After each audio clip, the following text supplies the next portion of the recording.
I need a better lightsaber. Star Wars. What is there left to say about it? Little did people know in 1977 that a little science fiction movie made by a then unknown director would become one of the most beloved franchises ever. People loved it so much that it spawned 2 sequels and became one of the best movie trilogies of all time, with a story that's practically the blueprint for the hero's journey. The love for Star Wars was so great that it remained long after the 3rd movie came out. It was mostly kept alive with supplemental material like comic books, novels, and video games, but the fans weren't fully satisfied with that. The movies were re-released, however they had a whole bunch of unnecessary stuff added to them. I'm sure everyone knows about this by now. Unfortunately, we might never see the original cut ever again. That is, unless you still have your VHS tapes like I do. But then it finally happened. In the late 90s, it was announced that there were going to be 3 new Star Wars movies. Fans lost their minds. New Star Wars films on the big screen? And they were prequels, so we get to see how the whole saga got started. They were the most anticipated movies ever! It was exciting! Hell yeah! New Star Wars! Well, you know the rest. But hey, we got new movies coming out, and they better not suck! We're getting a fresh start with a new director. Abrams, you better not screw this up! And the best part is the franchise is now in the hands of one of the greatest entertainment companies in the world! I swear to God, Disney, if you ruin Star Wars again, I will personally go and burn down the Magic Kingdom! So hopefully it'll turn out good. But yeah, the prequels sucked. You don't need me to tell you that. But just because they were the worst movies ever doesn't mean that good things didn't come from them. We got a few great video games out of them. Many people discovered Red Letter Media because of the Mr. Plinkett reviews. And they gave us Duel of Fates, one of the greatest battle themes ever.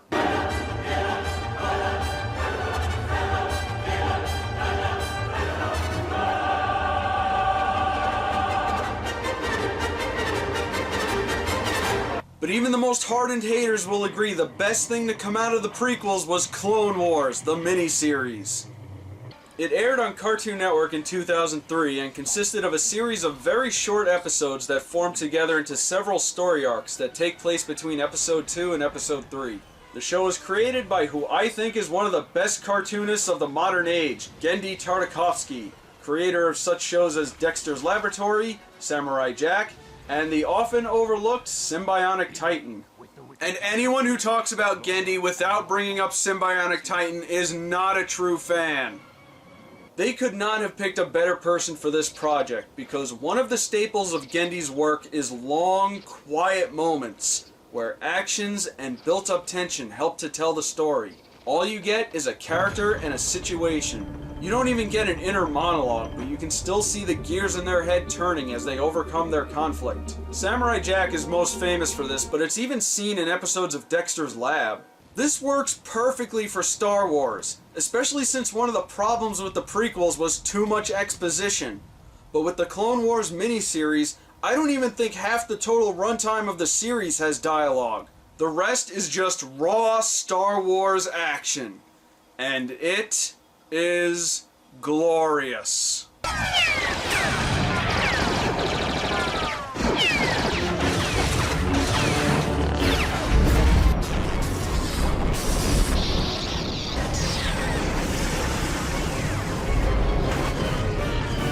Another great thing about this series is that it gives proper introduction to a lot of the background characters from the movies.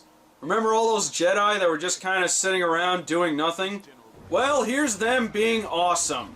Isn't it nice to get to know a character and see what they can do? I didn't know Kid Fisto can breathe underwater. I didn't know Ithorians can do this.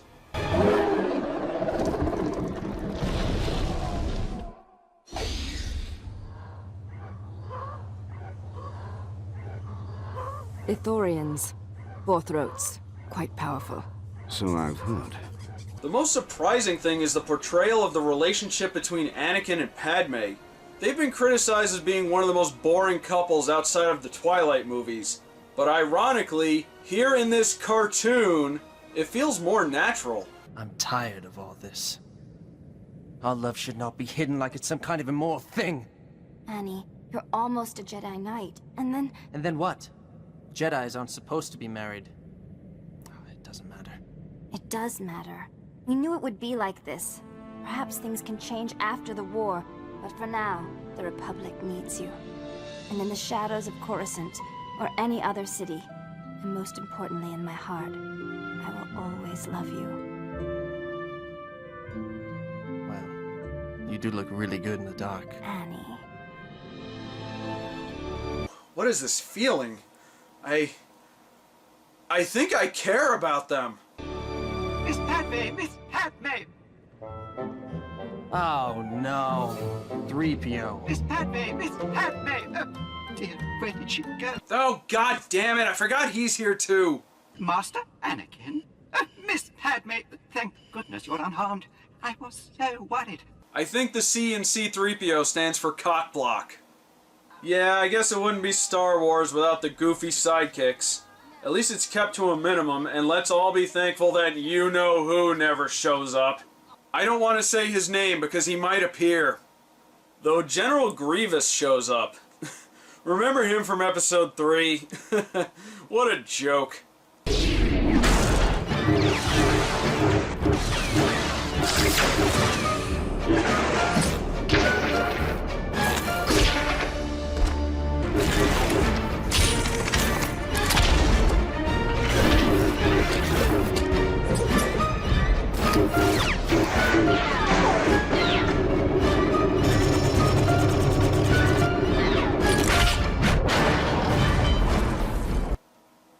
Oh, damn!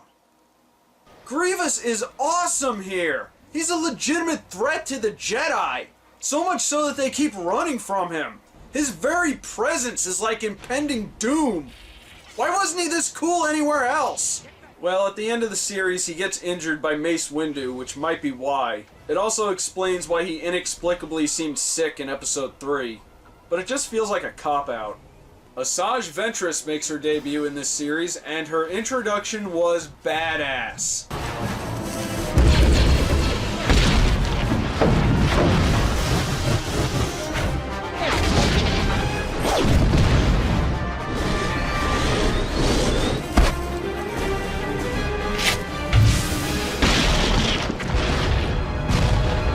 Though it is implied that she's killed off by Anakin, she does make a return and play a very significant role in the Clone Wars TV series.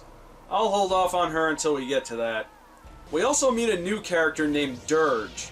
In terms of lethality, General Grievous might be the most deadly, but Dirge might be the most horrifying thing I've ever seen in Star Wars.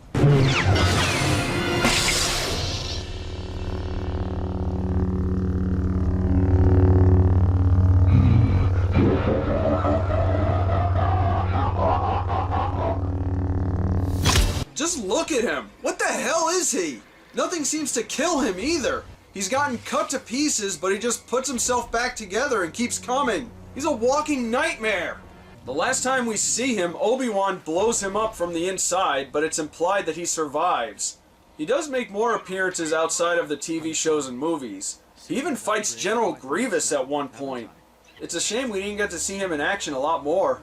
Speaking of action, that's the real centerpiece of this show. Like I said before, it's amazing. You get to see the Jedi in action and the first real look at the clones working as a squad. Watching this again makes me wonder why they never turned this into a first-person shooter game. The Halo crowd would have eaten this up. This is just so awesome that I can't do it justice by talking about it. You really have to see it for yourself. But I will show you what may be the best thing ever to be animated. Samuel L. Jackson, aka Mace Windu, taking out an entire droid army by himself.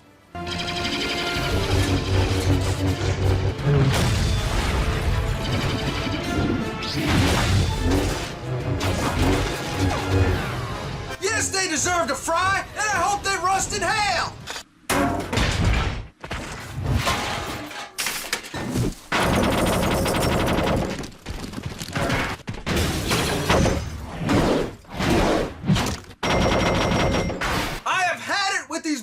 Fighting droids on this Monday to Friday planet!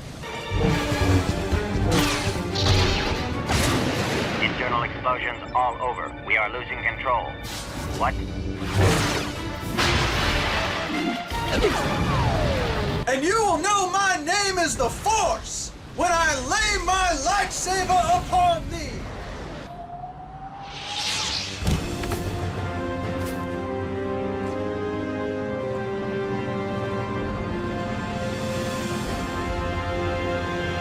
Woo! After that, I think I need a death stick. Even when one of Samuel L. Jackson's characters is animated, and not even voiced by him, he's still badass.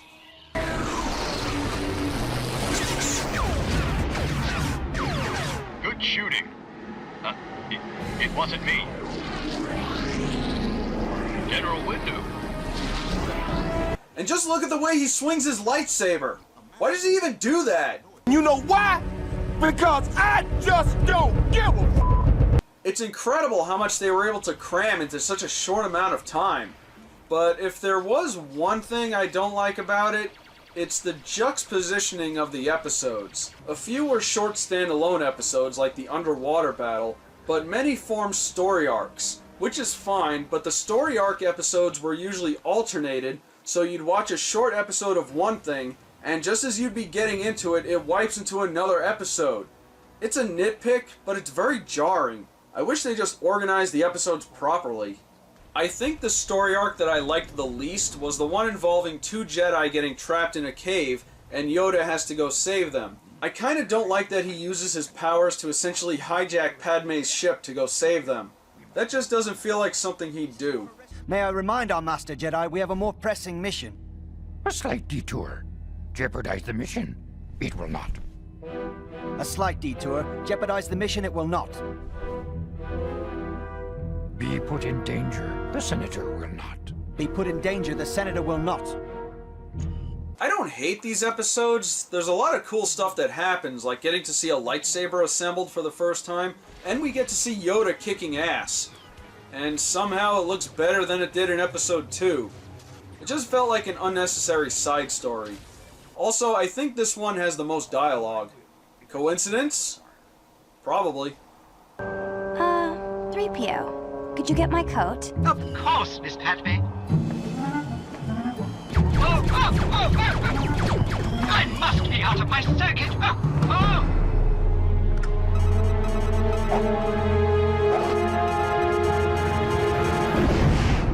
Help! I've been buried alive! Thanks, 3PO. It was a pleasure, Miss Padme. My favorite story arc happens towards the end of the series. After Anakin graduates to full Jedi, he and Obi-Wan head to a planet to do some reconnaissance. Then they run into a tribe of... Wow! Wow, really? First Gondahar and now Star Wars? And this was 2003, well before the Avatar movie was in its main developmental stage. I am shocked to discover that James Cameron's Avatar isn't an original movie. Anyway, these aliens are known as Nelvanians. That name sounds kind of familiar. It turns out the males of this tribe were stolen and experimented on to become weapons for the Separatists. It's really messed up, actually. There's also some really clever foreshadowing for Anakin's dark future. I won't spoil any more, but it's great. If it was expanded on a little more, it could have worked as its own movie, with less pretentiousness. The final arc of the series involves a plot to kidnap Palpatine. It has a very intense chase through the city from General Grievous, and it made Shaak Ti into one of my favorite Jedi. Of course, Grievous ends up kidnapping him, and the series ends with a giant space battle to get him back, which is right where Episode 3 picks up. Was the beginning of that movie too confusing for you? Well, you should have seen the Clone Wars miniseries then. Modern Star Wars. If you don't know what's going on, it's because you haven't seen all the supplemental material. I love this miniseries. After the boring disappointment that was the first two movies, this was incredibly satisfying. If you can find the DVDs, check it out. And the best part is you can watch the entire series in just over 2 hours. It's short, it's to the point, it gave us everything the prequels lacked. It's the Star Wars experience we all deserved. Unfortunately, the Clone Wars series will have never reached that level of awesomeness again. Tune in next time when we look at the movie.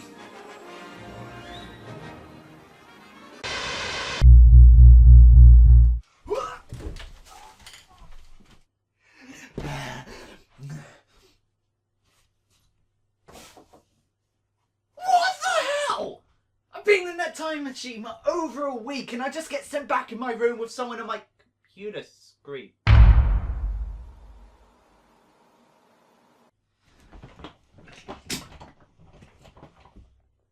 Hello? Oh, hello. Who are you? What year is this? This is Robert from the Cartoon Clipshow. I'm on your website. How did you get into my room? You're in my room. I'm so confused right now. Get out! Fine! I didn't even want to be here anyway. I just wanted to go back in time and stop the Sun in the Mask from BMA.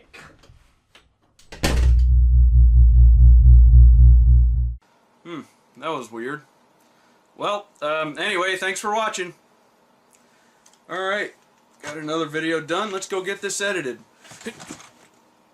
What the... Hey! What the... Hey! I can't get out!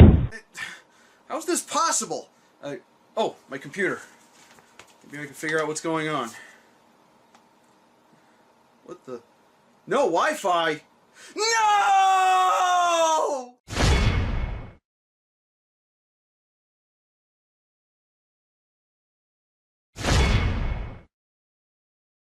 We started singing, my, this here and a good guy. Maybe Vader someday later, now he's just a small fry. And he left his home and kissed his mommy goodbye, saying soon I'm gonna be a Jedi. The final arc of the story involves a plot to kidnap Emperor excuse me, spoilers.